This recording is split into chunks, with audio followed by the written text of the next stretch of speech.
And you knew you were leaving. Imagine if that was you day in, day out. But they all turn into robots, basically. And so they're not allowed to look people in the eyes. Even when I was interviewing some of them, they wouldn't look me in the eyes. And I was like, no, you can now. And they're like, no, we can't. We can never. Really? And yeah. How do you think that the system makes people work?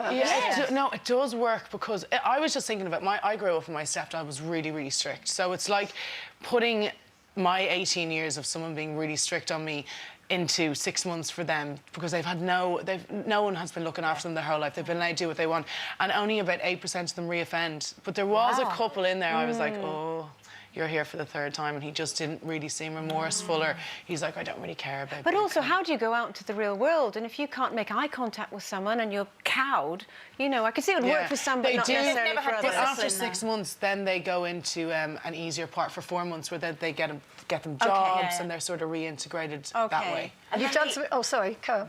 No, it's all right. No problem. Fighting off the questions. No, I was going to say the other one that I'm really interested in. You did one about the afterlife. Yeah. How was that? That was really interesting, but I'm still sceptical. I can't help it, even though a lot of things, like I went to see a lot of mediums and everything like that, and I did believe a lot of the things that they said did come true, but you can't help but be sceptical. It's like, well, maybe they just knew it from something else. What were some of the things that they said to you? Well, one guy who was pretty rude, he probably because I didn't really believe what he was saying, he had a crystal ball for a start, which I thought was a bit ridiculous.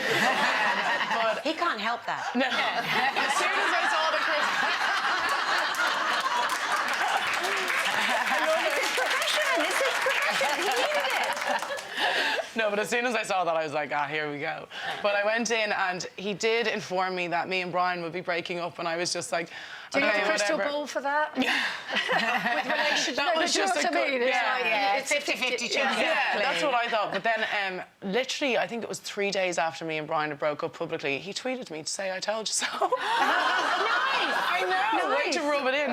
But were you in a room that... You did scary stuff as well, Yeah. didn't you? Yeah, really? we went to the most haunted house in Ireland, but it was like this big, huge estate, and it had been turned into a monastery, but it had there was a story behind it of the devil being there at one point.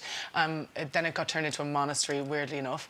And we were in one of the rooms where all the church pews and everything had been left, and a picture slammed off the wall, and I honestly nearly trampled all over the woman. I was like looking after for number one, and that was it. I was out of there.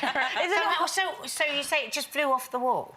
No, I was the closest person in the room to the picture as well, and we had left a book there, and you say to the spirits, if you're here, move the book. And then we went back half an hour later to look at the book, and then I was the closest to it, and it just like banged off the wall, and then you can see it in the thing, and I literally just... Do you not think there's a little bit of you thinks it's a bit Scooby-Doo, you know? It's always the janitor in the costume. Yeah. But what were you left thinking it was then? I thought, when it first happened, I was like, oh my God, that was the scariest thing ever. But now, after it, I'm like, well, maybe he set that up. I don't know. And you just get real sceptical after, and you can't help it with everything.